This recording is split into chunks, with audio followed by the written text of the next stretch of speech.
Hello, नमस्कार, आदाब, सत श्री अकाल। क्या है हाल चाल? मुझे उम्मीद है आप सभी ठीक होंगे।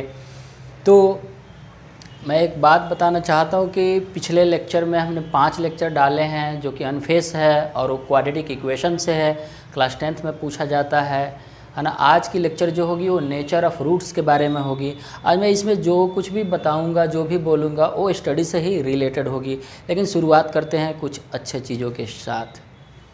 ओ मन मेरा मंदिर,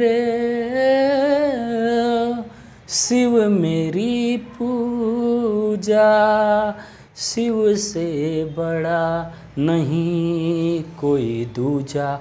बोल सत्यम शिवम, बोल तू सुंदरम, मन मेरे शिव की महिमा का गुण गाए जा। ओम नमः शिवाय, बोलो ओम नमः शिवाय। ओम नमः शिवाय, बोलो ओम नमः शिवाय। नमस्कार, आप सभी ठीक होंगे, भगवान की कृपा आप पे बनी रहे।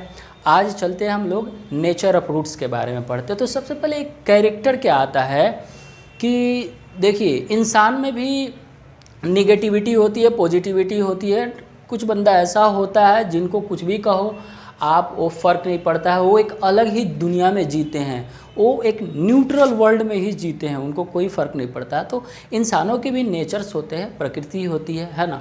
उसी तरीके से मैथ्स में क्वाड्रेटिक इक्वेशन के द्विघात समीकरण में भी रूट्स के कैसे नेचर होंगे, वो कौन डिसाइड करेगा, इसके बारे में बताएंगे। जैसे एक बार बता दे रहे हैं, ये है कि अरे ओ जोगिंदर, अरे ओ बवंडर, इतना तुम्हारा भाई बवंडर फैलाएगा, इतना बवंडर फैलाएगा कि पूरा दुनिया मिट्टी मिट्टी हो जाएगी, पूरा धूल धूल हो जाएगा। एक ये आप देख सकते हो। दूसरी बात है कि कैसे हो, एक ये आता है ना भाई, अब मुझे तो नहीं आ रहा है ना। लेकिन ये देखो, एक भाई साहब हैं जो मॉर्निंग में उठते हैं, है ना, राम राम सारे भाई ना, मॉर्निंग में उठ के गर्म पानी पी लिए, एक्सरसाइज किए, सेलिबेसी फॉलो किए, है ना। एक्सरसाइज करने के बाद लास्ट में बैठने के बाद भगवत गीता की पाठ पढ़ी, है ना। कोई एक स्पिरिचुअल चीज़ें पढ़ी जिससे हमारा दिन पूरा तरोताज़ा रहे, है ना, मन फ्रेश रहे और किसी के प्रति निगेटिविटी नहीं हो, वो चीज़ें रहती है। तो एक हर तरह के लोग हैं जो इस संसार में निगेटिविटी, पॉजिटिविटी, इंटरटेनमेंट फैलाते रहते हैं ना, और ये सारी चीज़ें सेपरेट करते रहते हैं। उसी तरीक़ा से क्वाड्रेटिक इक्वेशन में भी सारी चीज़ें रूट्स के नेचर होते हैं। तो क्वाड्रेटिक इक्वेशन का ये फॉर्मेट है ax² bx + c = 0। मैंने पिछले वीडियो में सारी चीज़ लगभग बता चुके हैं। आप उस वीडियो को अगर देखोगे तो आगे समझ में आएगा। वो वीडियो फेस टू फेस नहीं है, ये 6 नंबर जो वीडियो है वो फेस टू फेस है, ठीक है।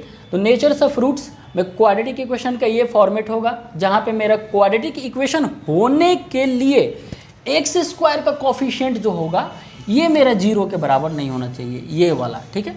डिस्क्रिमिनेंट जो होता है ये इसी क्वाड्रेटिक इक्वेशन के a b c जो कॉफिशिएंट है इसके हेल्प से निकालते हैं, जो कि b² - 4ac के बराबर होता है ना। तो रूट्स जो होगा, रूट्स वो कैसा होगा, उसका नेचर कैसा होगा, मतलब नेचर ऑफ रूट्स कौन डिसाइड करेगा, ये भाई साहब करते हैं, ये दिल्ली वाले भाई साहब डिस्क्रिमिनेंट करते हैं, ठीक है।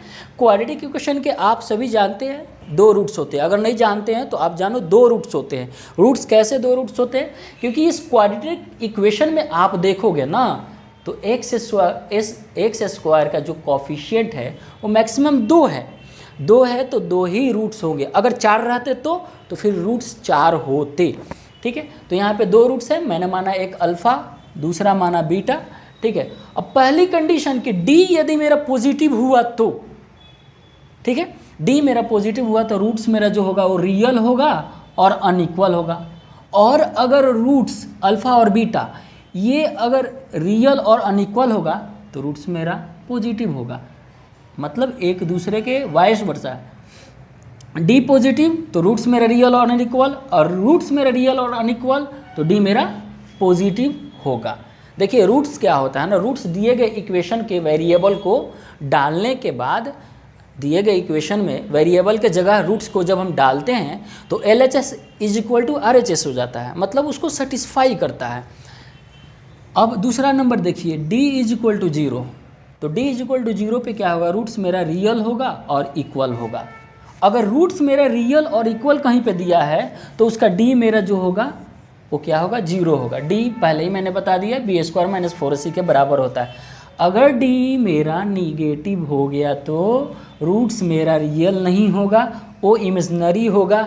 और इमेजनरी जैसा कुछ नहीं होता है। जैसे आप सपने देखते हैं, हसीन सपने देखते हैं, मुंगेरी लाल के हसीन सपने, और जैसे ही सुबह उठते हैं तो पता चलता है अरे ये तो एग्जिस्ट ही नहीं कर रहा था, जबकि लग रहा था रियल है। उसी तरीक़ा से जब d मेरा निगेटिव होगा उस समय वो इमेजिनरी रूट्स देगा, मतलब रूट्स मेरा रियल नहीं होगा। जैसे हम लोग लगातार सोचते रहते हैं, कुछ करते नहीं हैं, सिर्फ इमेजिनेशन ही करते रहते हैं, उस समय आउटपुट हमारा रियल में कुछ निकलता नहीं है और अंततः हम लोगों का माइंड निगेटिव होते जाता है, हम लोग डिप्रेस्ड होते जाते हैं। सिमिलरली जब d निगेटिव होगा तो रूट्स मेरा रियल नहीं होगा, इमेजिनरी होगा। d ग्रेटर देन और इक्वल टू, देखिए मैं क्या बोल रहा हूँ, d ग्रेटर देन और इक्वल टू 0 हो उस समय रूट्स मेरा रियल होगा। ये बहुत इंपॉर्टेंट है, ये मेरा निचोड़ है।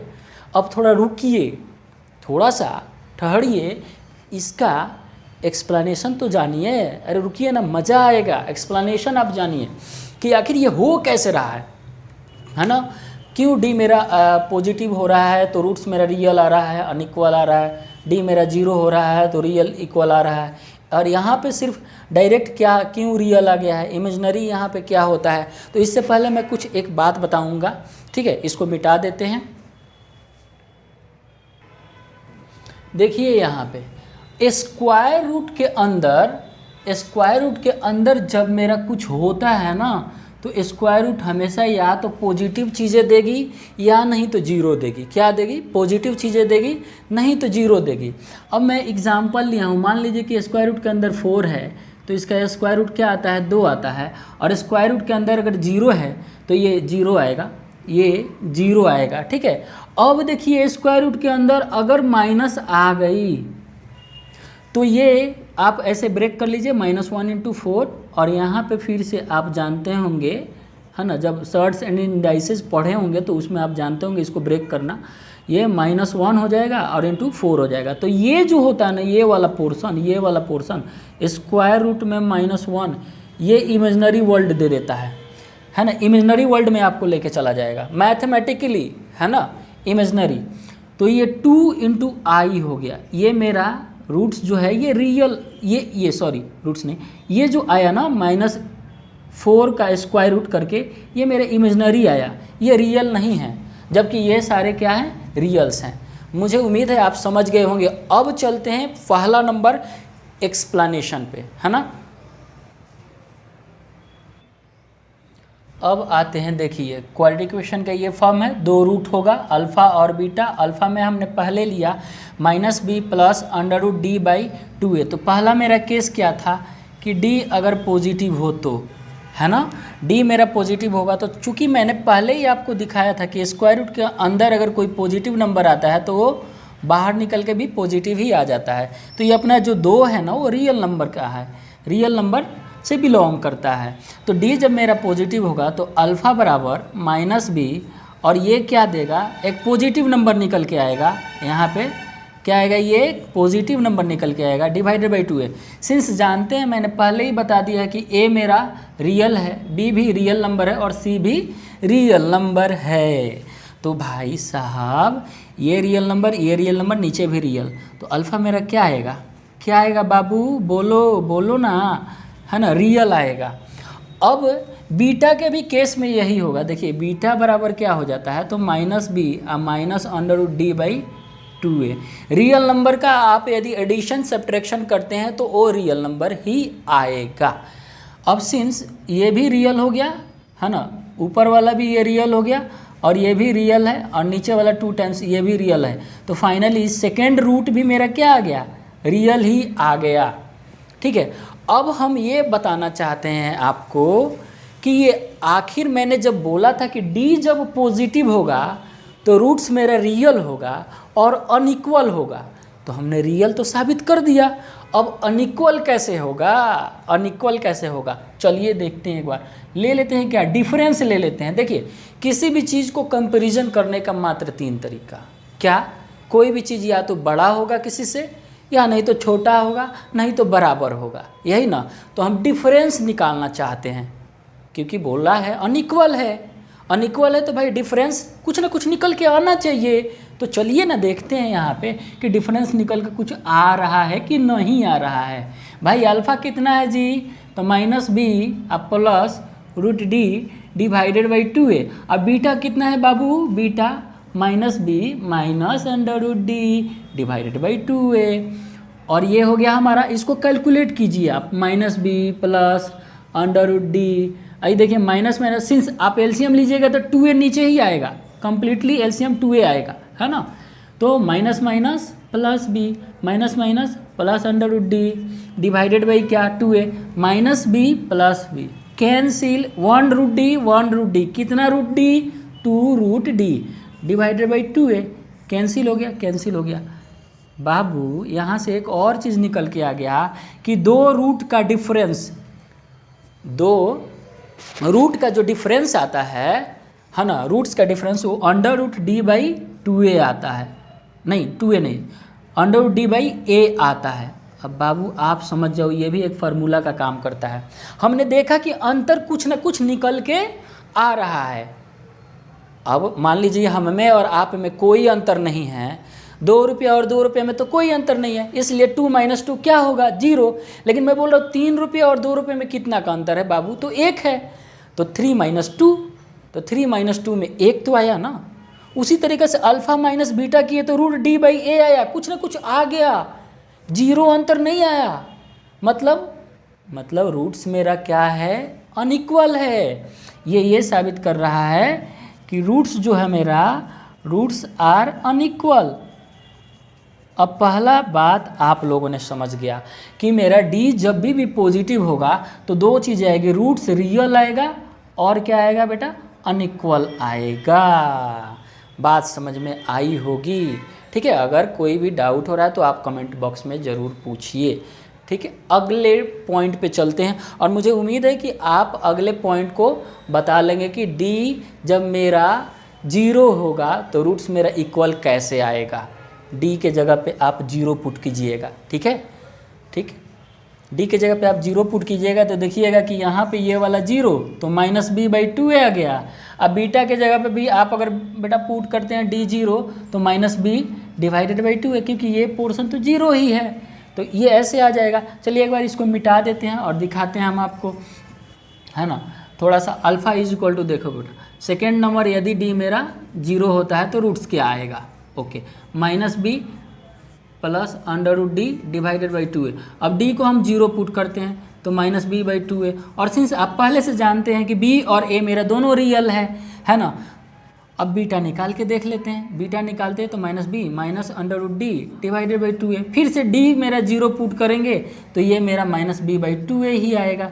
इसलिए अल्फ़ा बराबर बीटा बराबर -b/2a आया, और b और a जो भी है वो रियल है। रियल डिवाइडेड बाई रियल क्या होगा, रियल।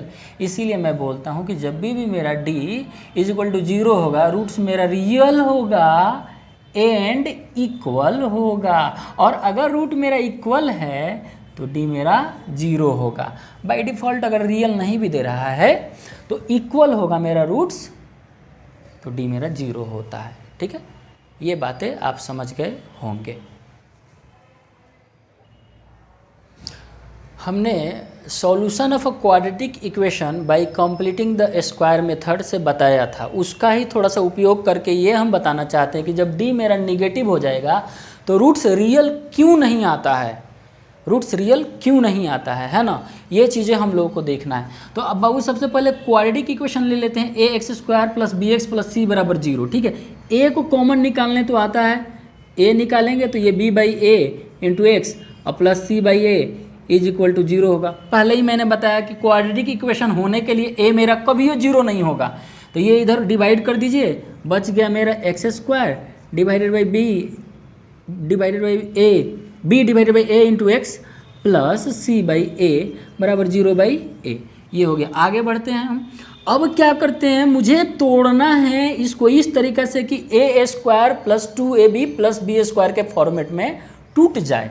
ये बाबू यहीं पे तो है लोचा, यही तो चीज़ें नहीं आती है ढेर लोगों को तोड़ने के लिए। तो हम क्या करेंगे, x² टाइप का होगा, ठीक है। अब हम लिखेंगे 2, a मेरा कितना है x, b कितना है b डिवाइडेड, ये b नहीं ओ वाला b, a² + 2ab + b² के फॉर्मेट में हम इसको तोड़ रहे हैं। तो x² + 2a मेरा x है ना, 2ab कितना है, तो b/a, लेकिन हमें 2 भी नीचे लिखना पड़ेगा क्योंकि तभी तो ये और ये कैंसिल होके फिर से x × b/a आ जाएगा। यहाँ पे लोचा है 2ab, b ऐसे लिखेंगे कि b/2a, कट कुट के फिर इतना ही आ जाना चाहिए। अब क्या करते हैं, प्लस b मेरा b/2a के द होल स्क्वायर है, तो इसको हम कर लेते हैं 2a। तो a² देखिए ये हो गया हमारा फॉर्मेट a², ये 2 टाइम्स ऑफ a, ये b के जगह पे हो गया प्लस b²। बाबू रे b² तो हम खुद से जोड़े हैं ताकि मेरा a² + 2ab + b² के रूप में दिखाई दे, इसलिए हमने जोड़ा। तो घटाना भी तो पड़ेगा ना, मुझे सब्ट्रैक्ट भी तो करना पड़ेगा ना, सब्ट्रैक्ट कर दो। देखो कट जाएगा फिर इतना ही आ गया, मतलब इतना ही पोर्शन आ गया, ये 2 से 2 कट जाएगा, इतना ही आ जाएगा, बच गया अब अकेले क्या, तो c/a है ना। तो c/a आ गया, तो यहाँ प्लस c/a लिखो और बराबर 0 कर दो, ठीक है। जब अब हम इसको आगे करेंगे तो इतने दूर को क्या लिख सकते हैं, a² + 2ab + b², तो हम लिख सकते a + b का द होल स्क्वायर, इतना हो गया। अब बच गया इतना, है ना। तो आप इसको लेफ्ट साइड लेके आइए, तो ये हो जाएगा आपका b/2a के द होल स्क्वायर, और ये प्लस c/a इधर आएगा तो माइनस c/a आ जाएगा। अब जब आप इसको सॉल्व कीजिएगा ना, तो x + b/2a के द होल स्क्वायर, और ये सॉल्व कीजिएगा तो b² - 4ac / 4a² आ जाएगा। बाबू आप जानते हैं b² - 4ac ये d होता है ना। तो हम एक बार क्या करते हैं, इसको एक स्टेप और लिखते हैं, बस ध्यानपूर्वक आप समझिएगा तो मज़ा आएगा समझने में आपको। ऊपर वाले को हमने d लिखा और / 4a², मेरा ये क्वाड्रेटिक इक्वेशन का फॉर्मेट इस फॉर्म में आ गया। अब करना क्या है, तो सिंस किसी भी चीज़ का स्क्वायर जो होता है ना, ये तो भैया निगेटिव कभी नहीं होगा, निगेटिव कभी नहीं होगा। क्या होगा, 2 ही चीज़ होगी, या तो पॉजिटिव होगी या नहीं तो = 0 होगा। मतलब ये परफेक्ट स्क्वायर है ना जी। तो परफेक्ट स्क्वायर, किसी भी नंबर का परफेक्ट स्क्वायर जो होता है ना, वो कभी भी निगेटिव नहीं होता है। जी सर निगेटिव नहीं होगा तो क्या होगा सर, तो सर पॉजिटिव होगा या नहीं तो 0 होगा, ये 2 चीज़ें पॉसिबल है। तो हम करते हैं आगे, अब कहानी को अपना बढ़ाते हैं, ठीक है। अब सिंस पहला ऑप्शन में दिया है कि यदि d मेरा निगेटिव हो जाएगा तो क्या होगा, तो देखिए लेफ्ट साइड तो ये भाई लेफ्ट साइड तो 2 ही संभावना है, या तो पॉजिटिव होने का या नहीं तो 0 होने का। लेकिन राइट साइड तनी देख लीजिए, d पहले ही दिया है निगेटिव, d / 4a², तो ऊपर वाला निगेटिव है। लेकिन ये देखिए 4a², तो 2a के द होल स्क्वायर, ये भी क्या हो गया, ये भी क्या हो गया, पॉजिटिव हो गया। क्यों पॉजिटिव हो गया भाई, a मेरा 0 कभी नहीं हो सकता है ना, इसलिए नीचे वाला 0 मत समझिएगा। ऊपर निगेटिव हो गया, नीचे पॉजिटिव हो गया, ये पॉजिटिव हो गया, तो निगेटिव / पॉजिटिव हमेशा निगेटिव होता है। अब आप बताइए RHS में आपका निगेटिव आ रहा है और LHS में पॉजिटिव है, दोनों बराबर कैसे होंगे जी, कभी होंगे? तो ऐसा पॉसिबल नहीं है, ऐसा पॉसिबल नहीं है। मतलब कोई भी ऐसा x का वैल्यू आप इसमें रखिए और रख के चेक कीजिए कि क्या राइट साइड के बराबर आएगा, कभियो नहीं आएगा। अब ये चीज़ें हम आपको जब तक एग्जाम्पल नहीं देंगे तब तक समझ में क्लियर पूरा नहीं आएगा, है ना। तो एग्जाम्पल के थ्रू हम लोग समझते हैं, है ना। समझने के लिए भाई तो थोड़ा सा टाइम देना पड़ेगा, है ना। एक और पॉइंट है ये चौथा नंबर की, मैंने बताया था कि d > 0 होगा तो ये रियल रूट्स कैसे होगा, इसका रूट्स रियल होगा तो कैसे होगा, इक्वल अनइक्वल क्यों नहीं लिखा रहा है। तो देखिए बाबू, पहले मैं इस चीज़ का मतलब बता दूं कि अगर कहीं पे भी ऐसे दिया हुआ है तो इसका मतलब 2 ही चीज़ होता है कि या तो ए मेरा पॉजिटिव होगा, आइदर ए मेरा पॉजिटिव होगा या नहीं तो ए मेरा जीरो होगा। दोनों एक टाइम में ऐसे नहीं हो सकता है ना। हम बोल सकते हैं क्या कि ए मेरा या तो जीरो से बड़ा होगा मतलब पॉजिटिव होगा, या नहीं तो ए इज इक्वल टू जीरो होगा, है ना। दोनों एक ही बार में नहीं हो सकता है ना। कोई इंसान करोड़पति है वो उसी समय गरीब भी कैसे हो सकता है, और अगर गरीब है तो वो करोड़पति कैसे हो सकता है, वही वाला कंडीशन यहाँ पे है, ठीक है। तो या तो ए मेरा पॉजिटिव होगा या नहीं तो ए मेरा जीरो होगा। इस स्टेटमेंट का मतलब यही होता है। ये स्टेटमेंट बहुत जगह काम आएगा आपको, ठीक है। तो इसी तरह से यहाँ पे भी देखेंगे कि मेरा या तो डी जब पॉजिटिव होगा या नहीं तो डी इक्वल टू जीरो होगा। अब जानते हैं जब डी पॉजिटिव होता है तो रूट्स मेरा क्या होता है, रियल होता है, और साथ ही साथ डिफरेंट होता है, डिस्टिंक्ट होता है, अनइक्वल होता है। और जब मेरा d is equal to zero होता है तो रूट्स मेरा रियल होता है एंड साथ ही साथ रूट्स मेरा इक्वल होता है। तो अब बाबू बताओ, रियल तो दोनों में कॉमन है, तो एट ए टाइम दोनों में से कोई एक ही होगा। अनइक्वल होगा तो इक्वल नहीं होगा, इक्वल होगा तो अनइक्वल नहीं होगा। इसका मतलब कि इसका मीनिंग होता है कि रूट्स मेरा भाई रियल आएगा। d greater than equal to zero पे रूट्स मेरा क्या आएगा, रियल आएगा। मुझे पूरा भरोसा है ना कि आपके खूबसूरत मस्तिष्क को ये बातें समझ में आ गई होगी, ठीक है।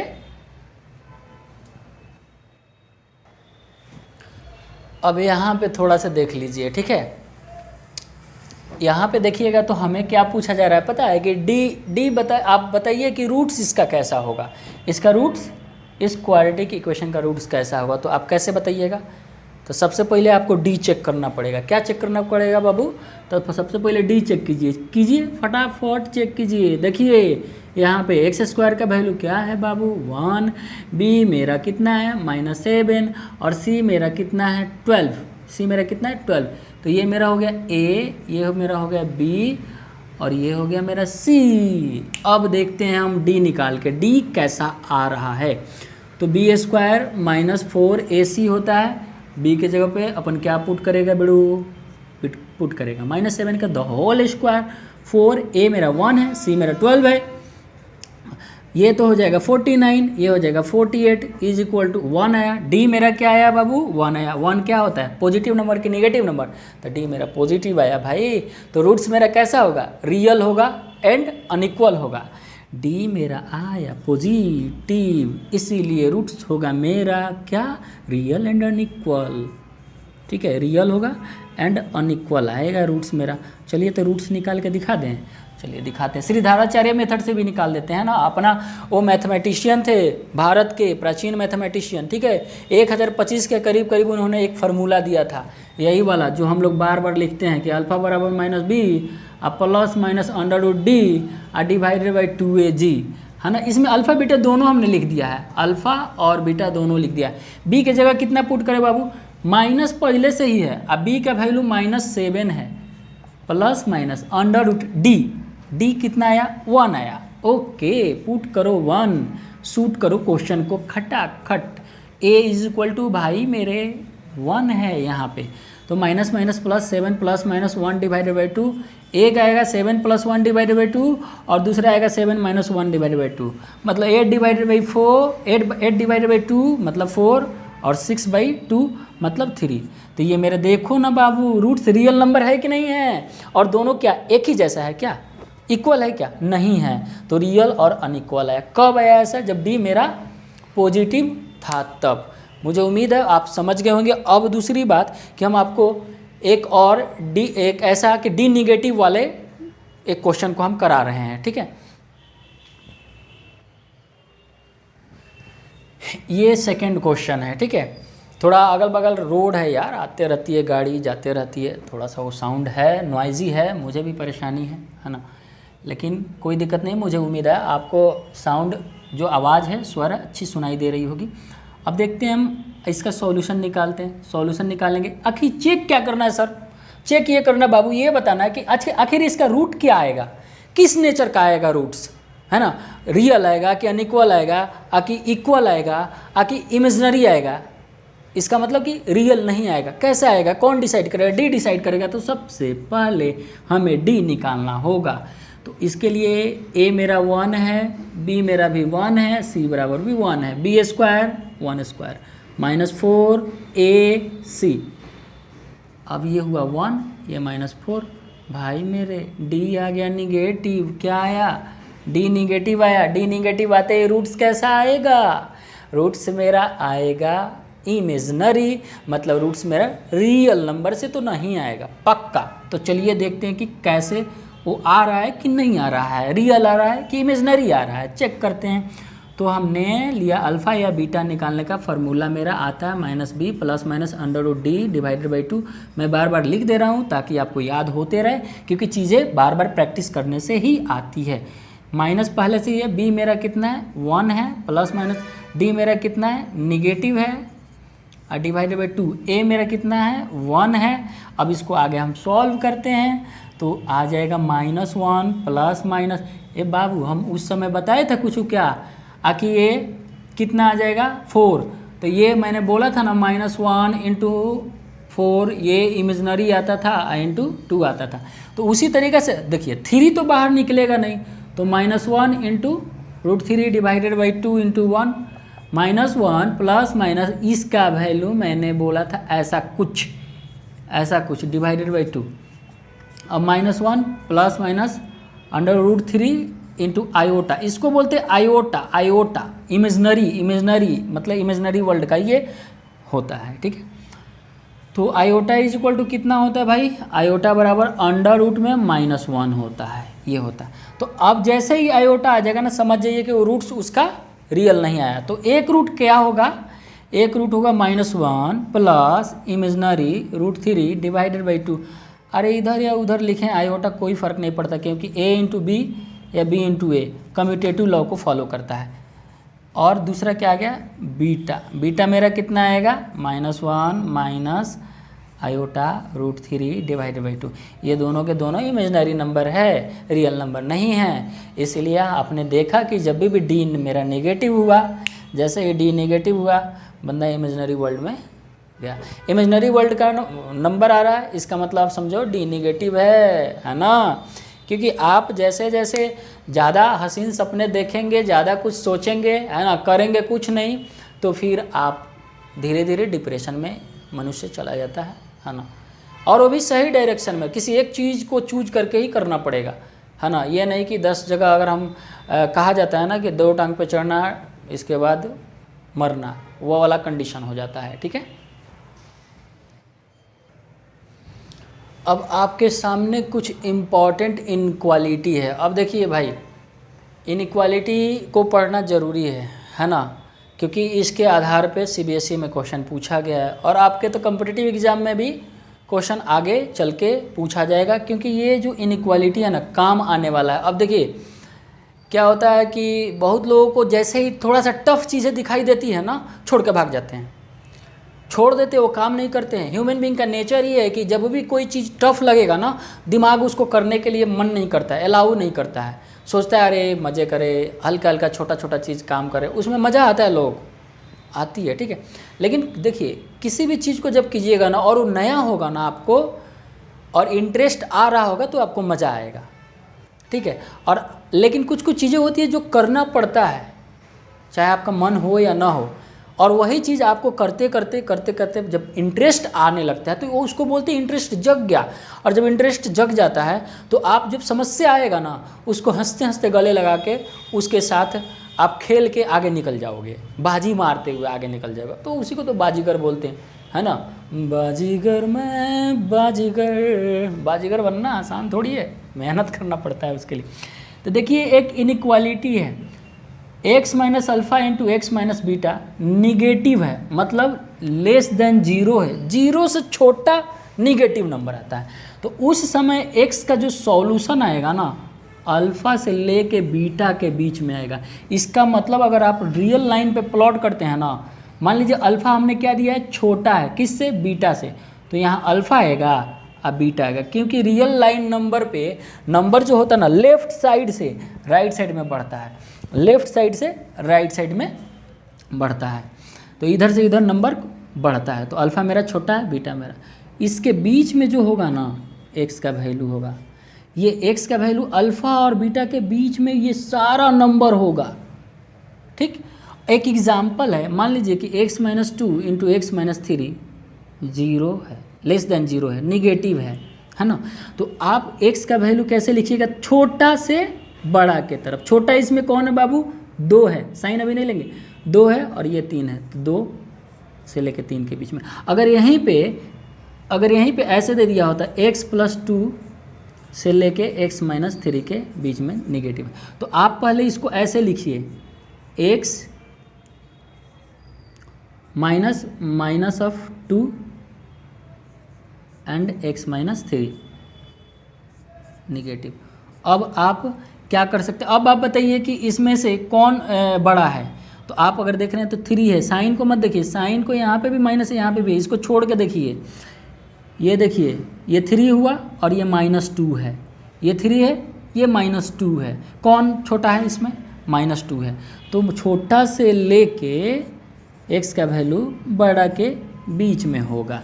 ये पहला मेरा इनइक्वालिटी है, और आप इसको खटाखट स्क्रीनशॉट ले लीजिए या नहीं तो नोट कीजिए, ठीक है। अब हम क्या कर रहे हैं, अगर दूसरा नंबर यहीं पे हम बना दे रहे हैं कि अगर ये पॉजिटिव हो जाए तो पॉजिटिव हो जाएगा, तो फिर खेल ख़त्म, अल्फ़ा छोटा ही रहेगा बीटा से, ठीक है, ऐसा हम मान के चल रहे हैं। तो क्या कीजिए, छोटा से छोटा और बड़ा से बड़ा होगा। क्या होगा सर, अरे x का वैल्यू होगा, x का वैल्यू अल्फ़ा से छोटा, क्योंकि छोटा से x का वैल्यू छोटा होगा, और बीटा है बड़ा से बड़ा होगा। अगर यहीं पे हम इस इनइक्वालिटी को बदल देते हैं, है ना, ऐसे। अब आप बताइए कि यहाँ पे कौन बड़ा, तो 3 बड़ा और यहाँ पे 2 छोटा, तो हम बोलेंगे x < 2 और x < 3। सर इसको कैसे रियल लाइन पे प्लॉट करेंगे, कर लेंगे ना भाई, कर लेंगे, चिंता क्या कर रहे हैं। ये देखिए 2 है और यहाँ 3 है, तो बोल रहा है कि 2 से छोटा, तो 2 से छोटा इधर जाइए, और 3 से बड़ा तो इधर जाइए। यहाँ पे ये गोला में खोखलापन है, खोखलापन का मतलब यहाँ 2, x का वैल्यू 2 नहीं होगा, मतलब x = 2 नहीं होगा, ये, और x का वैल्यू यहाँ पे 3 नहीं होगा, तो बोल रहा है 2 से छोटा होना चाहिए x का वैल्यू, x < 2 तो इधर, और x < 3 तो ये मेरा x का सॉल्यूशन आएगा। ये दूसरा इनइक्वालिटी, अब 2 ही याद रखिएगा, काम बन जाएगा आपका, ठीक है। अब देखिए अगले लेक्चर में हम जितने भी आए हैं CBSE का क्वेश्चन वो करवाएंगे, अगले लगातार। अभी तो इसमें करवाएंगे कुछ क्वेश्चन इस पे बेसिस, ताकि आपका जो दिमाग हो थोड़ा सा और इस चीज़ को अचीव करके सेटल करे कंसेप्ट को, क्योंकि जितना क्वेश्चन बनाइएगा उतना ही मज़ा आएगा और उतना ही ज़्यादा आप चीज़ों को याद रख सकते हैं, ठीक है। आप इसको नोट कर लिए होंगे, है ना, मुझे उम्मीद है। ओके, अब क्वेश्चन करते हैं, किया जाए क्वेश्चन। क्वेश्चन आपके सामने दिखाई दे रहा है, find the value of k for which the given equation has real and equal roots.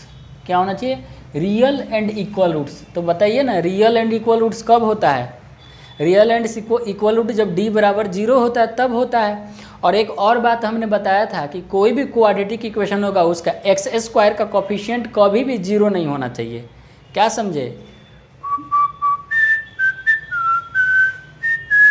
तो समझ जाइए कि क्या होगा, ठीक है। तो भाई मेरा k + 1 x² का कोफिशिएंट है, ये कभी 0 नहीं होना चाहिए, मतलब k का वैल्यू तो मुझे -1 स्वीकार नहीं है, हम रिजेक्ट करते हैं, ठीक है, रिजेक्ट करते हैं। रियल एंड इक्वल रूट्स के लिए क्या करेंगे, तो for real and equal roots के लिए मेरा d, जब भी रियल एंड इक्वल रूट्स होता है तो मेरा d क्या होता है, 0 हो जाता है, बात समझ में आई। और d बराबर होता है बी स्क्वायर माइनस 4ac बराबर 0।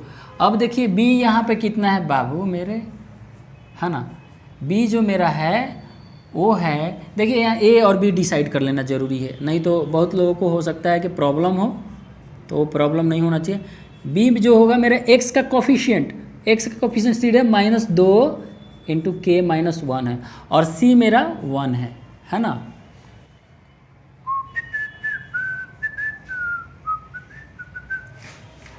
तो b के जगह पे कितना लिखें बाबू, -2 इंटू k -1 का द होल स्क्वायर -4 a कितना है तो k + 1 इंटू c कितना है 1 बराबर 0।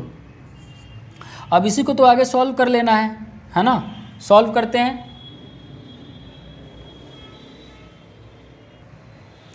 मैंने थोड़ी देर के लिए वीडियो पॉज करके इसको सॉल्व किया क्योंकि टाइम इसमें लगता। अब थोड़ा मैं आपको बता दे रहा हूँ, मैंने b के जगह पे ये लिया -2 टाइम्स ऑफ k -1 का द होल स्क्वायर -4 a कितना है k + 1 और c कितना है 1, प्रोडक्ट किया तो निकल के ये आ गया। अब देखिए यहाँ पे 4 आ जाएगा और k -1 के the whole square k square -2k + 1 minus यहाँ पे प्लस माइनस माइनस प्लस, ठीक है, 1 से मल्टीप्लाई होगा कोई फ़र्क नहीं पड़ेगा, ठीक है। अब 4 है तो 4 हमने कॉमन लेके बाहर फेंक दिया, हटा दिया, ठीक है। k square -2k + 1 minus k -1 आया, कैंसिल किया, +1 से -1 ख़त्म हो गया। अब यहाँ पे आया मेरा k square -2k and -k -3k k into k -3 बराबर 0। अब इस k को हम ऐसे भी लिख सकते हैं k -0 इंटू k -3 बराबर 0। अब यहाँ पे फाइनली हम क्या कर सकते हैं, जब भी a b बराबर 0 हो तो या तो a बराबर 0 हो जाए या नहीं तो b बराबर 0 हो जाए, दोनों कंडीशन में मेरा 0 आ जाएगा, ठीक है। तो k बराबर 0 या नहीं तो k बराबर 3 आएगा। देखिए बाबू यहाँ k बराबर 1 -1 आया क्या, k = -1 आया, नहीं ना आया, तो चलिए ये जो मेरा होगा सॉल्यूशन स्वीकार्य है। आंसर मेरा k बराबर 0 या k बराबर 3 स्वीकार है। अगर यहीं पे इसमें k बराबर -1 आ जाता और एक k बराबर 3 आ जाता तो फिर यहाँ बोल रहा था कि नहीं नहीं नहीं नहीं नहीं नहीं k बराबर -1 नहीं होना चाहिए। अरे अगर k बराबर -1 हो गया तो फिर क्वाड्रेटिक इक्वेशन नहीं रहा भाई, है ना, क्वाड्रेटिक इक्वेशन ही नहीं रहेगा। तो मेरा k बराबर तो भाई -1 आया ही नहीं, इसलिए k बराबर 0 आया और 3 आया, ये मेरा आंसर है। हालांकि यहाँ क्वेश्चन में देखा जाए तो क्या बोल रहा है, find the value of k for which the given equation is real and equal root. ए बाबू तो रियल एंड इक्वल रूट किस में आएगा और ऐसा किस में बताया जाता है, क्वाड्रेटिक इक्वेशन में ही तो बताया जाता है ना, इसलिए यहाँ पे क्वाड्रेटिक इक्वेशन ये है और होते ही k + 1 मेरा 0 नहीं होना चाहिए, ठीक है। तो इसी पे आपका आज का सेशन हम ख़त्म करते हैं। अगली बार अगले लेक्चर में मैं लगातार CBSE का ही क्वेश्चन करवाऊंगा जो 2019, 20, 17, 18 का हो, जिससे कि कुछ हमारा प्रैक्टिस हो जाए, है ना। तब तक के लिए आपका दिन शुभ हो, रात्रि शुभ हो, आप हमेशा हंसते रहिए, खूबसूरत रहिए, मुस्कुराते रहिए। Thank you, bye bye.